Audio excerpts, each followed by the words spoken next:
Assalamualaikum warahmatullahi wabarakatuh. Bismillah, alhamdulillah, wa syukurillah ala ni'matillah, la hawla wa la quwwata illa billah. Wassalatu wassalamu ala sayyidina rasulillah, sayyidina Muhammad ibn Abdillah wa ala alihi wa ashabihi wa man tabi'a sunnatahu wa jama'atah min yawmina hadha ila yaumil ba'thi wan nahdah. Amma ba'du, faqad qala Allah ta'ala fil Qur'anil 'azim wa huwa asdaqul qailin. A'udzu billahi minasy syaithanir rajim. Bismillahir rahim. Ya ayyuhalladzina amanu qu anfusakum wa ahlikum narah wa quduha an-nas wal hijarah 'alaiha malaikatun ghilazun shidadun la ya'suna Allah ma amarahum wa yaf'aluna ma yu'marun. Wahai orang yang telah beriman, mereka itu peliharalah diri mereka dan ahli keluarga mereka daripada kena bakaran api neraka, yang mana api neraka itu bahan bakarannya daripada batu-batu yang disembah oleh manusia sebagai berhala ketika mana di dunia. Dan yang menjaga neraka itu ialah malaikat-malaikat yang bersangatan bengis, tidak reti, tidak derhaka kepada Allah Ta'ala. Mereka itu mengerjakan apa yang diperintah oleh Allah Subhanahu Wa Ta'ala. Sadaqallahu maulana al-azim. Alhamdulillah, para hadirin sekalian, ayat yang membaca tadi itu, sahabat Nabi sallallahu alaihi wasallam tanya kepada Abdullah bin Abbas radhiyallahu taala anhumah.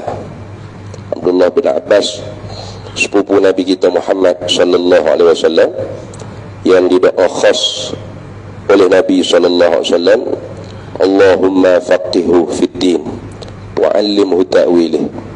Ya Allah, ya Tuhan, beri kepada Abdullah bin Abbas ni kefahaman pada agama dan takwil pada agama. Maka bila sahabat Nabi tanya, ya Abdullah, apakah makna qu anfusakum wa ahlikum nar? Pelihara, wiqayah, jaga, pelihara diri kalian dan ahli keluarga kalian daripada kena bakaran api neraka. Lalu jawab Abdullah bin Abbas, artinya ialah faqihuhum fiddin, berikan kefahaman agama kepada diri kamu dan pada mereka ahli keluarga kamu. Itulah maksud dengan kata pelihara daripada kena bakaran api neraka. Jadi tanggungjawab menjaga agama ialah tanggungjawab di atas tiap-tiap kita masing-masing. Secara autoriti memanglah ketua bagi agama seumpama negara kita ni ialah sultan, raja. Nah, tapi bukanlah kita kata dah sultan ada dah ke, raja ada dah, dia lah tanggungjawab jaga agama kita. Pas maya kita semua dia kena jaga belakang nanti. Dia ke mana tu kena turun di rumah. Semaya nah. Itu tak orang. Ya lagu tu. Itu secara autoriti dalam kenegaraan, ya, ketua agama, sultan, raja, di bawahnya ada majlis agama, jabatan agama. Tapi kalau kita mati, muka mati itu tetap atas kita. Nah, dan kita tu tak boleh jawab. Tanya saya pasal apa? Saya bukan ketua agama mula. Saya mekanik tu, engineer. Tanya raja lah, tanya sultan. Tak boleh gitu. Kerana agama tu sendiri ialah wadu'un ilahiyun, hantaran dibangsakan daripada Tuhan untuk kita hamba beramal bagi mencapai kebahagiaan yang sejati. Gabriel itu hantaran yang bangsa ketuhanan, wadu'un ilahi, iaitu khitabullah al-muta'alliqu bi af'alil mukallafi. Nah, firman-firman Allah, suruhan dan larangan Allah yang berhubung kait dengan perbuatan kita mukallaf. Ini perbuatan kita tu ada gerak dan ada diam. Tak gitu, tak sunyi daripada gerak dan diam. Maka setiap daripada perbuatan kita, gerak atau diam, itu mempunyai hukum.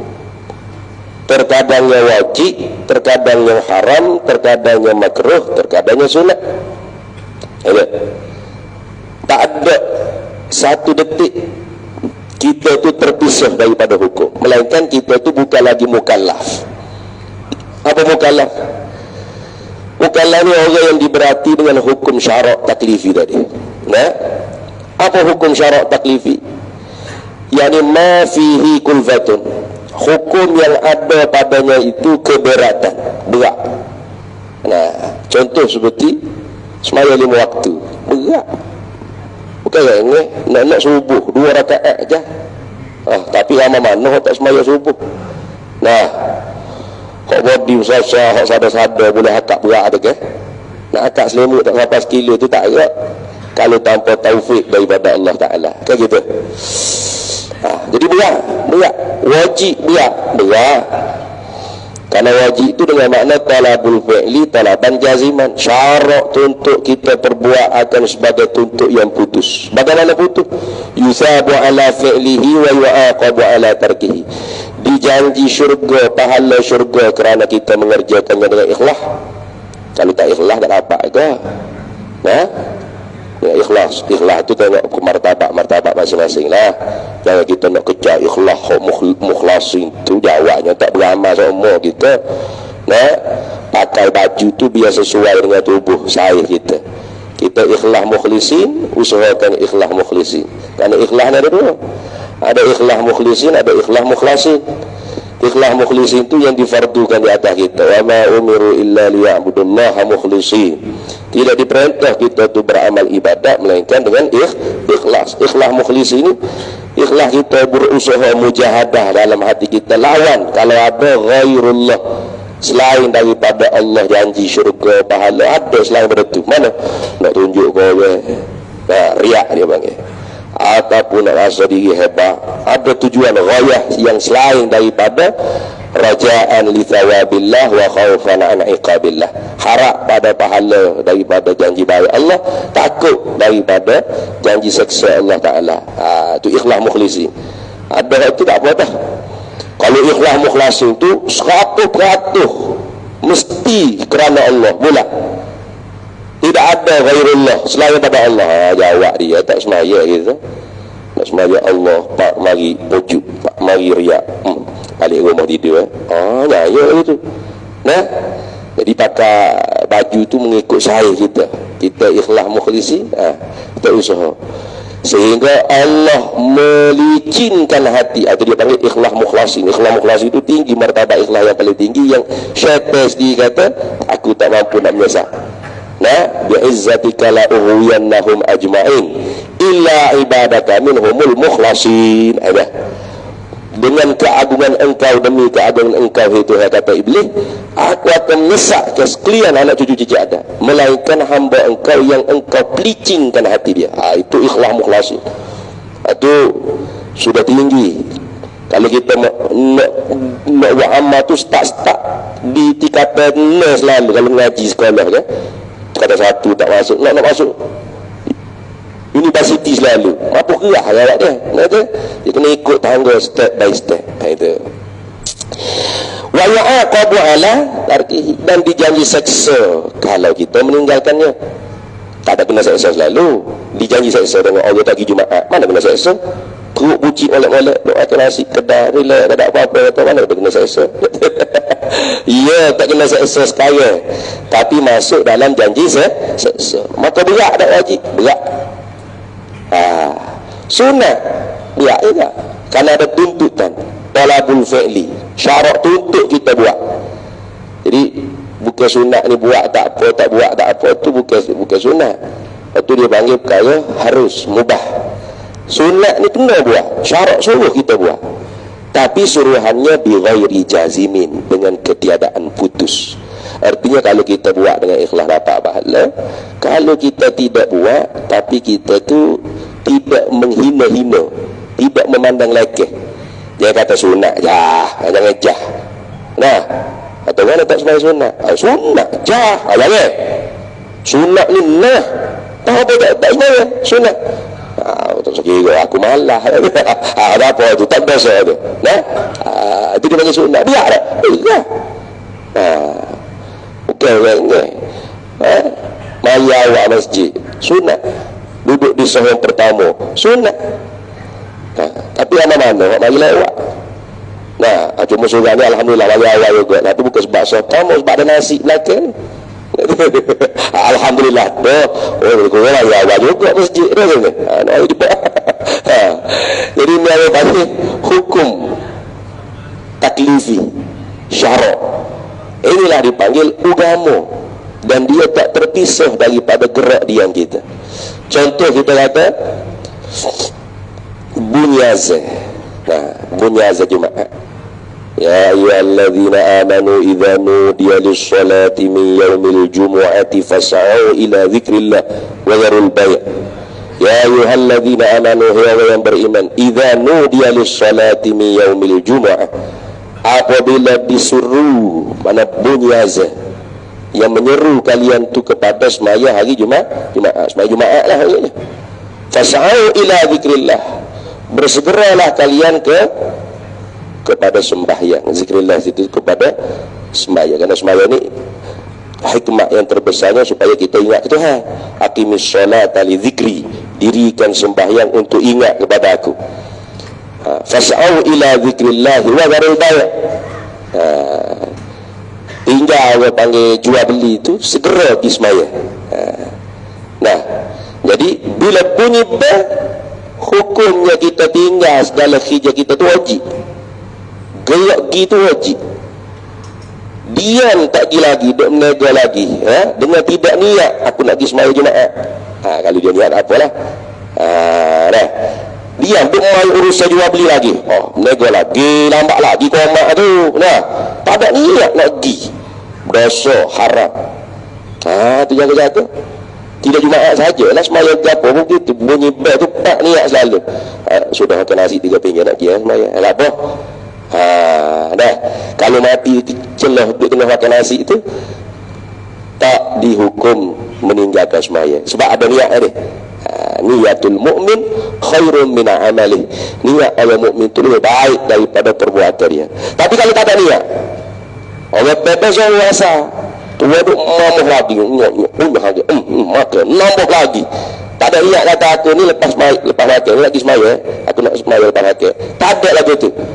Nah, okey, semakin atau mesyuarat semua syuarat, menego semenega-meneganya, meeting semiti-meetingnya, mati celah tu, mati dengan tak sembahyang panggil haram. Maka punya etika mana kita tu pisah dengan hukum agama? Tak ada. Nah, senantiasa ada hukum wajib, sunat, haram, makruh. Kalau kita tak tahu apa hukum perbuatan ni, apa hukum kita bergerak pergi, apa hukum kita diam tidak pergi, maka bagaimana kita nak jaga agama? Maka sebab tu tanggungjawab jaga agama ni bukan semata-mata jabatan agama, majlis agama, bahkan kita sendirinya wajib jaga agama kita. Bagaimana jaga agama? Semangat agama semata-mata tak ada. Nah, karena dinuna bunyanu ala ilmi la ala munasabatil aqli. Agama kita tu dibina di atas ilmu.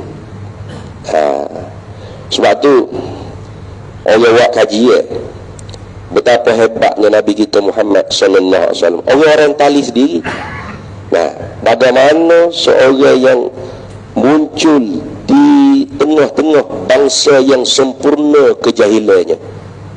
Jahiliyah kan?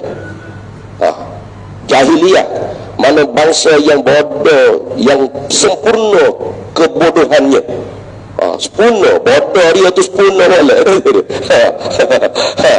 Nah, lalu mengubah bangsa yang sempurna kebodohannya menjadi bangsa yang penuh dengan keilmuan, bahkan membina tamadun yang sangat hebat. Kerana agama ni dibina di atas ilmu, bukan di atas munasabah akal semata-mata ataupun emosi yang melampau-lampau, tidak. Kalau itu dalam Quran tu banyak, dalam ayat-ayatnya Tuhan suruh afala ta'qilun, afala tatafakkarun. Apa kamu tidak berfikir dengan akal, tidak menggunakan akal fikiran kamu untuk berfikir? Karena agama ni memang agama yang mengangkat tinggi martabat ilmu. Bahkan agama tu sendiri ialah ilmu dah. Maka kalau orang tu dia cintakan agamanya, mempunyai ghirah, semangat untuk memperjuangkan agamanya, tetapi tidak menitik berat tentang ilmu-ilmu agama, maka semangatnya tu bohong, dusta, penipu. Nak dibinakan agama di atas dasar apa dengan semangat semata-mata. Tak ada. Hanya semata-mata semangat tanpa ilmu, itu boleh ditipu oleh syaitan. Ditipu oleh hawa nafsu dalam beragama. Bagaimana kata Ibn Athaillah, min alamati ittiba'il hawa al-musara'atu min nawafilil khairat wat takasulu 'anil huquqil wajibat. Setengah daripada tanda-tanda orang yang tertipu dengan hawa nafsunya di dalam beragama. Dia beragama, semangat agama, tetapi sebenarnya kena tipu di hawa nafsu dia, maghrurin dia panggil. Orang yang tertipu daya. Bagaimana? Al-musara'atu min nawafilil khairat. Bersegera dia pada benda yang sunat. Benda sunat ya berahi, suka sungguh. Tapi wattakasulu 'anil huquqil wajibat. Segan malah untuk menunaikan perkara-perkara yang wajib. Adakah yang wajib? Contoh kita kata, kita nak baca Quran ni wajib dengan betul. Warattilil Qur'ana tartila. Tartilkan bacaan Quran kamu akan sebagai tartil. Artinya baca Quran ni mesti kena tajwid. Tajwiduhu fardun kama sholati wa inkaruhu kufrun, kata ulama. Baca Quran dengan betul, makhraj huruf, sifat huruf, waqah, wasal, ibtidak, dengung, gapa, mak lazim, mak wajib, kata ni wajib sebagaimana hukumnya wajib semaya 5 waktu. Ingkar kewajiban membaca Quran dengan betul tajwid itu kufur, sebagaimana ingkar semaya kewajiban semaya 5 waktu. Lain ke? Karena kalau wahai baca tabarakalladzi anzala al-mulk lepas isya. Maka ya sebenarnya surah Al-Mulk itu sebelum tidur, bukan lepas isyak. Tapi oleh kerana kita ni sebelum tidur tak ada lah bola ke gapo duduk dalam mata. Tak ada Al-Mulk dah lah. Kalau kita lemah iman ni, kalau kita pun buat baca lama-lama, tak apalah, tak ada hal lah. Kalau kita lemah, insan lemah macam mana. Bagus tu kita nak kejar panggil kelebihan baca surah Al-Mulk. Tapi kalau baca tabarakalladzi tak jadi. Sebut tak betul, makhraj tak betul. Itu termasuk fal Qur'an yang rubba qari lil Qur'an fal Qur'an yang lama baca Quran tapi Quran melaknatinya. Satu daripada sebab ialah baca dengan tidak betul, atau baca betul tapi tidak memahami makna, atau faham makna, boleh mengajar orang, boleh ceramah orang, tapi diri sendiri tidak tatbik, tidak laksana. Berat juga itu. Kau ni berat lagi. Wa alimu bi ilmihi lam ya'malan mu'adzabun min qabli abadil wazan. Orang alim yang tidak beramal dengan ilmu dia dibakar dalam neraka oleh Allah Ta'ala sebelum sikapi penyembah berhala. Berat lagi. Maka tak dapat tidak. Tanggungjawab kita menjaga agama, pertama sekali kita sendiri kena mengaji agama. Jangan mengaji agama tu suka-suka hati kita. Saya tak minat mana ilmu ni ustaz. Kalau ilmu ni saya minat. Ia bukan ilmu fizik, kimia, biologi. Kita boleh pilih nak sains tulang ke, nak sains paru sekerak ke. Okey, waktu tak apa fardu kifayah kita boleh pilih. Saya minat ilmu ni, tak minat ilmu tu. Saya suka mok ke, saya tak suka apa. Ikutlah menata apa mata pelajaran tak ingat dah. Aku masuk sekolah orangnya banyak sangat dah tu ni. Tak apa, tapi kalau hak fardu itu tak boleh minat, tak minat. Saya kalau fiqh minat, tapi kalau tauhid tak apa nak minat mana, tak boleh. Bahkan tauhid itulah hak terpentingnya. Nak sah i'tiqad.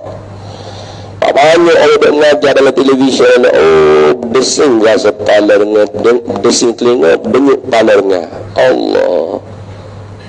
Dalam televisyen ni banyak orang tu tahu tak? Nah, tanyalah ustaz ke berapa, dia tanya, jawab semata ustaz pun, tak ada beda dia pun, dia jawab. Nah, jawapan itu terkadangnya membawa kepada bahaya akidah orang awam. Akidah dia kita tak percaya lah, takut orang dengar tu, pegang sebagaimana dia sebut. Mana? Di dalam alam ni tidak semuanya perkara yang berlaku tu ialah kawalan Allah Ta'ala. Sudah. Jadi ada hak benda bukan Allah Ta'ala yang menjadi gitu. Jadi ada lagi muasir yang memberi bekah fa'il selain daripada Allah Ta'ala. Tapi siapa yang tikak gitu. Nah, kalau dia kata yang memberi bekah selain daripada Allah itu dengan kudrat yang dijadikan oleh Allah Ta'ala juga, fasik mubtadi'. Jaga. Ini jadi fahaman Mu'tazilah Qadariyah. Nah, itu jaga-jaga itu banyaklah. Maka ilmu fardu ain antara lain ialah ilmu akidah ahli sunnah wal jamaah, ilmu tauhid. Itu tak boleh kita kena mengaji, pak kita pula kena ajar anak bini kita. Tak erti kita suruh dia lagi mengaji wajib. Tu tanggungjawab tu. Tanggungjawab. Nah, patu ilmu fiqh. Kalau kita nak mengesah ibadat kita, muamalat kita, munakahat kita, wajib kita kena mengaji. Supaya amal ibadat yang kita buat, muamalat yang kita buat kena selari dengan syariat. Gitu. Nah, kemudian semua tadi itu tak jadi apa kalau tidak daripada hati yang ikhlas, bersih daripada segala sifat-sifat mazmumah. Maka tak dapat tidak kena mengaji ilmu tasawuf. Tasawuf ini bukan makna healing melompat-lompat tu, bukan. Nah, mana tahu segala sifat-sifat yang tak baik, riak, ngujub, sum'ah, takabbur, hubbud dunia, hubbul jah, hubbur riyasah. Kita tu jadi mujahadah, lawan takhalli mazmumah, lawan kiki keluar daripada diri kita. Dan tahu sifat yang lawan baginya bagi sifat mahmudah, kita berusaha mujahadah, bersepakai dengan sifat tersebut. Itu fardu ain tu. Hak ni tiga ni ya, kita tu sudah jaga agama. Nah, maka tanggungjawab jaga agama ni ialah tanggungjawab kita. Apalagi kalau orang tu autoriti agama. Nah, pegang jabatan agama, majlis agama, yang sepatutnya fungsinya mempermudahkan urusan-urusan agama. Jangan kata kita ada jabatan agama, majlis agama, tapi orang luar negara kita pun terkejut. Atau susah sangat nak diugama di negara kita. Nah, tu dipersulit, bukan dipermudah, diperpayahkan. Itu teruk lah kalau gitu, baik tak syahadah. Nah, maka sebab tu orang-orang yang duduk di majlis-majlis agama, kau jabatan agama, mesti orang ni orang yang berkeahlian dalam mengurus dan mempermudah urusan agama. Nah, kalau diserah kepada bukan ahlinya, maka hancurlah urusan agama kita. Idza wusidal amru ila ghairi ahlihi fantaziris sa'ah. Bila urusan kerja diuruskan kepada yang bukan ahlinya, maka nantilah kebinasaan. Ya sungguh. Nah, itu habislah masuk dah waktu. 10 minit lagi. 10 minit lagi pada Wira nak umumkan apa-apa. Jadi mudah-mudahan apa yang kita dengar pada hari ini dapat manfaat untuk kita bersama, terutama untuk dia diam cakap. Tambah pula lagi dalam khutbah insya-Allah. Tajuk yang sama sebab tajuk tu tajuk mengikut khutbah. Itulah. Wallahul muwaffiq ila aqwamit thariq. Wassalamualaikum warahmatullahi wabarakatuh.